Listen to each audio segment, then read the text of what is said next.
Hello అండి, welcome to నవలా హృదయం. ఈరోజు వీడియోలో మనం వసంత శిశిరం నెక్స్ట్ పార్ట్ చూసేద్దాం. కథలోకి వెళ్ళిపోదాం రండి. కిషోర్ తనను నమ్మడంతో సంతోషంగా ఫీల్ అవుతుంది శిశిర. డేటా లీక్ అయింది అన్న విషయంగా వారు చర్చించుకుంటూ ఉంటారు. మరోవైపు కాన్ఫరెన్స్ రూమ్లోని సునీ ప్రజెంటేషన్ పూర్తయింది. క్లయింట్ కంపెనీ సభ్యుడు ఒకరు సునీని ప్రాజెక్టు విషయంగా ప్రశ్నించగా మొదట్లో సమాధానాలు ఇవ్వగలిగింది, కానీ ప్రాజెక్టు గురించి లోతైన చర్చ జరగగా ఆమె వేటికి కూడా బదులివ్వలేకపోయింది.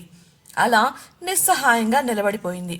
అది చూసిన భాస్కర్ కూడా షాక్ అవ్వగా క్లయింట్ సభ్యుడు, మీ టీంలో కుసుమ అని ఎవరైనా ఉన్నారా అని ప్రశ్నించాడు. అందుకు భాస్కర్ అవునని తల ఊపగా, ఒకసారి ఆమెను పిలుస్తారా? ముఖంలో ఏ భావం లేకుండా అడిగాడు ఆ సభ్యుడు. అసలు కుసుమ విషయం వాళ్ళకెలా తెలిసిందా అనుకుంటూ లోపలే పళ్ళు కొరికింది సుని. అంతలోనే ఎక్కడ ఇదంతా తన తలకు చుట్టుకొని సమస్యలా మారుతుందో అన్న కంగారు మొదలైంది ఆమెలో. తనే ముందుకొచ్చి ఇప్పుడే పిలుచుకొస్తాను అంటూ బయటకు నడిచింది. నేరుగా కుసుమ దగ్గరకు వెళ్ళి, నిన్ను భాస్కర్ సార్ రమ్మంటున్నారు, రా అని పొగరుగా చెప్పింది. కుసుమ అయోమయంగా, నన్నా ఎందుకు అని అడగగా, కారణాలు చెబితే కానీ రావా? అయినా నన్నే ప్రశ్నిస్తున్నావా? చెప్పింది చేయడం మాత్రమే నీ పని. అక్కడికి వచ్చి పిచ్చి పిచ్చి వేషాలు వేస్తే తర్వాత నిమిషమే రోడ్డును ఉంటావు. ఒళ్ళు దగ్గర పెట్టుకొని మాట్లాడు, గట్టిగా వార్నింగ్ ఇచ్చింది సుని. కుసుమ కంగారుగా రూప వంక చూడగా రూప లేచి కుసుమ చేయి పట్టుకుంది. చూసింది చాలు, అక్కడ క్లయింట్స్ ఎదురు చూస్తూ ఉన్నారు. వాళ్ళు కానీ నీ పేరు చెప్పి అడగకపోయుంటే అసలు నాకు ఈ తలనొప్పే ఉండేది కాదు. ఎక్కడ పిచ్చి పనులు చేసి సమస్యలు తెస్తావో అని భయంగా ఉంది, త్వరగా రా అంటూ అక్కడి నుండి వెళ్ళింది. కుసుమ ఏం జరిగిందో అని కంగారు పడుతుంటే రూప కుసుమకు మాత్రమే వినపడేలా, నీకు తెలియకుండా నేను ఒక పని చేశానక్క, దాని ఫలితమే ఇది. ఈ విషయం ఎవరికీ తెలియదు, నువ్వు కూడా కంగారు పడకు. నీ మేలు కోరి నీకోసం ఇలా చేశాం, ధైర్యంగా ఉండు. నీకు ఏది సరైనది అనిపిస్తే అదే చెయ్యి, అంతా సవ్యంగానే నడుస్తుంది, ధైర్యం చెప్పింది. కుసుమ భయంగా చూడగా కళ్ళతోనే ధైర్యం చెప్పి అక్కడి నుండి పంపేసింది రూప. సునీని అనుసరిస్తూ కాన్ఫరెన్స్ హాలుకు వెళ్లిన కుసుమ వస్తున్న కంగారుతో చేతులు నలుపుకుంటూ దిక్కులు చూస్తూ నిలబడింది. కుసుమను అక్కడున్న వారికి పరిచయం చేసిన సుని జాగ్రత్తగా ఉండమంటూ కుసుమకు సాయిగ చేసింది. అక్కడున్న సభ్యుడు, కుసుమ అంటే మీరేనా అని ప్రశ్నించగా అవునని తల ఊపింది కుసుమ. ఆమె లోపల చాలా కంగారు పడుతోంది. ఈ ప్రజెంటేషన్ సిద్ధం చేసింది మీరేనా అని అతడు ప్రశ్నించగా కంగారుగా చూసింది. చెప్పండి అని అతడు అడగగా సమాధానం ఇవ్వకుండా మౌనంగా నిలబడిపోయింది. సుని ఎక్కడ కుసుమ నిజం చెబుతుందో అని కంగారు పడుతూ ఉంది. ఆ సభ్యుడు మళ్ళీ మాట్లాడుతూ, మీరు ఈ ప్రాజెక్టు చేస్తున్న టీంలో ఉన్నారా? ఈ ప్రాజెక్టు కింద పనిచేస్తున్నారా అని అడగగా కుసుమ అవునని చిన్నగా చెప్పింది. మాకు కొన్ని డౌట్స్ ఉన్నాయి, క్లియర్ చేస్తారా అని అతడు అడగగా సంశయంగా సునీ వంక చూసింది కుసుమ. సుని ఆమెను కన్నెర చేసి చూస్తుంటే భాస్కర్ అది గమనించి, మిస్ సునీత, మీరు కాసేపు బయట వెయిట్ చేయండి, నేను కావలసినప్పుడు పిలుస్తాను అని చెప్పాడు. కోపం చిరాకు ఉవ్వెత్తున వస్తున్నా బయటకు కనబడనివ్వకుండా సరే సార్ చెప్పి బయటకు వెళ్ళిపోయింది సుని. కుసుమ మౌనంగా నిలబడగా, మీరు కంటిన్యూ చేయండి, మీకు తెలిసింది ధైర్యంగా చెప్పండి అన్నాడు భాస్కర్. అతని వంక ఆమె అపనమ్మకంగా చూడగా కళ్లతోనే భరోసా ఇచ్చాడు. ఇక ఆత్మవిశ్వాసంతో క్లయింట్స్ వంక చూస్తూ నిలబడింది కుసుమ. వారు ఒక్కొక్కరుగా ప్రాజెక్టుకు సంబంధించిన వాళ్ళ గురించి వివిధ కోణాలలో ప్రశ్నించగా వాటన్నింటికి టకటక సమాధానాలు తెలియజేసింది కుసుమ. భాస్కర్ కూడా ఒకంత విస్తుపోయి చూశాడు.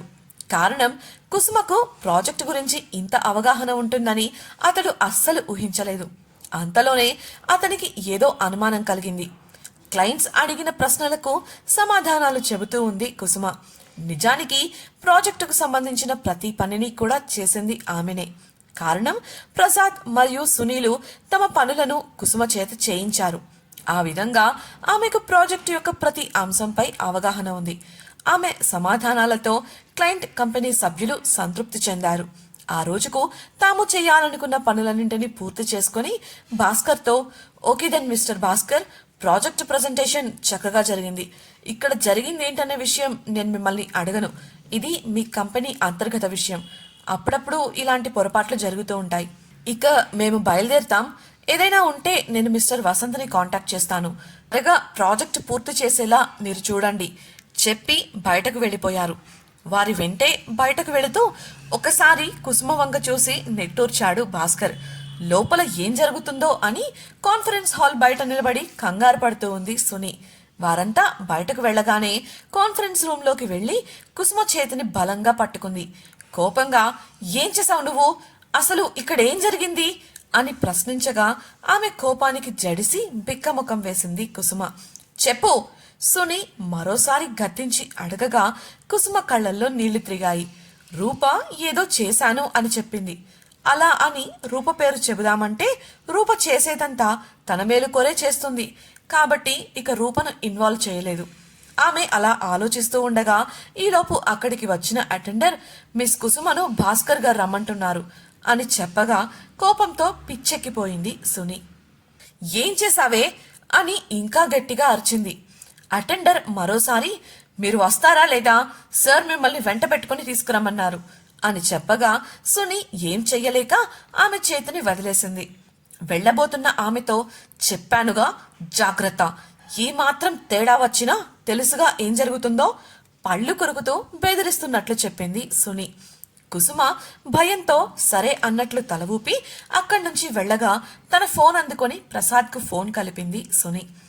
అటెండర్ కుసుమను భాస్కర్ క్యాబిన్ కు కాకుండా కిషోర్ క్యాబిన్ వైపు తీసుకువెళ్లగా ఆమెలో కంగారు మరింత ఎక్కువైంది.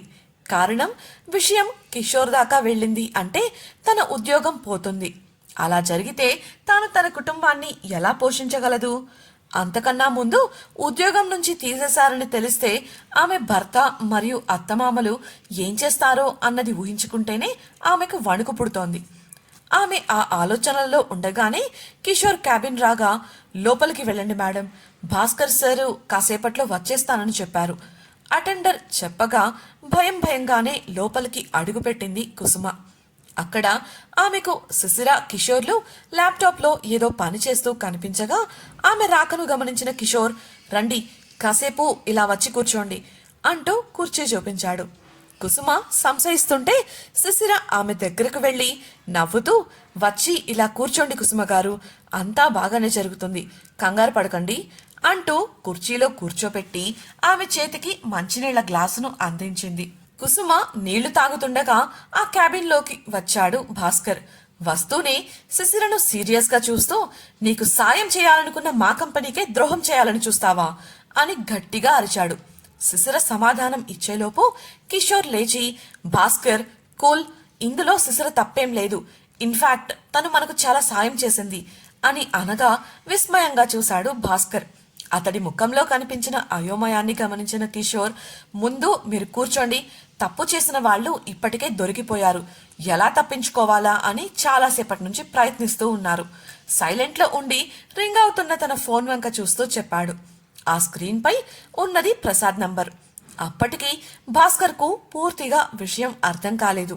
అది గమనించిన కిషోర్ శిశిర ల్యాప్టాప్ ను భాస్కర్ ముందు పెట్టి తాము కనుగొన్న విషయాలను వివరించడం మొదలుపెట్టాడు. నిన్న సాయంత్రం ఆఫీస్ టైం అయిపోయాక నేను రౌండ్స్ కి వెళ్లాను. ఆ సమయంలో శిశిర, కుసుమ, రూపలు ఆఫీస్లో కూర్చొని పని చేసుకుంటూ కనిపించారు. ఆ టైంలోనే కలిసినప్పుడు శిశిర తను చెయ్యబోయే పని గురించి నాకు చెప్పింది. ఎప్పటి నుండో మనం అనుమానిస్తున్నది నిజమైంది. ప్రసాద్ ఒక పని చేత కాని వ్యక్తి, దద్దమ్మ. అతడే కాదు, అతడు రిఫర్ చేసిన సునీత కూడా అదే కోవకు చెందింది అని నాకు నిన్ననే తెలిసింది. ఇలా చూడండి, ఇవన్నీ కంపెనీ నుండి సునీతకు అలాట్ చేయబడిన పనులు. ఇందులో ఏ ఒక్కటి కూడా తను చేయలేదు. పైగా ఒక ఇంటర్న్ కి ఈ పనులన్నింటినీ అప్పగించింది. శిశిర జాయిన్ అయినప్పటి నుంచి తను చేసిన ప్రతి వర్క్ షీట్ ని నేను చెక్ చేశాను. వాటిలో చాలా వరకు అన్ని సునీత చేయవలసిన పనులే ఉన్నాయి. శిశిర రాకముందు ఆ పనులన్నింటినీ ఆ టీం సభ్యులు షేర్ చేసుకుని పనిచేసేవారు. కాదని ఎదురు తిరిగిన ఇద్దరిని ఇప్పటికే అన్ఫిట్ అంటూ పింక్ స్లిప్ ఇచ్చి పంపించేశాడు ప్రసాద్. ఎక్కడ ఎదురు తిరిగితే తమ ఉద్యోగాలు పోతాయో అని అన్నీ భరిస్తూ వస్తున్నారు మన వాళ్ళు. ఈ న్యూస్ బయటకు వెళితే ముందు మనకే సిగ్గుచేటు. ఇంత పెద్ద కంపెనీలో ఇలా జరుగుతుంటే తెలుసుకోకుండా ఉన్నామని. మనకు ఈ సాక్ష్యాలు చాలవు, అందుకే మీరు కొంచెం ఛార్జ్ తీసుకోవాలి అని చెప్పగా ఎలా అన్నట్లు చూశాడు భాస్కర్. మనం అలా చేస్తే వాళ్ళు ప్రైవసీ అని మాట్లాడచ్చు, ఎదురు తిరగచ్చు కూడా. కానీ మనం కంపెనీ రక్షణ కోసం అంటూ కంపెనీ పాలసీస్ అడ్డు పెట్టుకొని ఏదైనా చేయొచ్చు. కిషోర్ నవ్వుతూ చెప్పగా విషయం అర్థం చేసుకున్నాడు భాస్కర్. అంతలోనే అసలు విషయం డైవర్ట్ అయిందని అనుకుంటూ, ఈ విషయం సరే సార్, మరి డేటా లీక్ వ్యవహారం ఏమైంది? దాని గురించి మీరు మాట్లాడనే లేదు ప్రశ్నించాడు భాస్కర్. బిజినెస్ ప్లానే తనది అయినప్పుడు తనేలా సార్ తన ప్రాజెక్ట్ డీటెయిల్స్ లీక్ చేస్తుంది? కిషోర్ అడగగా వారి మాటలు వింటున్న కుసుమ సర్ప్రైజ్ అయ్యి శిశిర వంక చూసింది.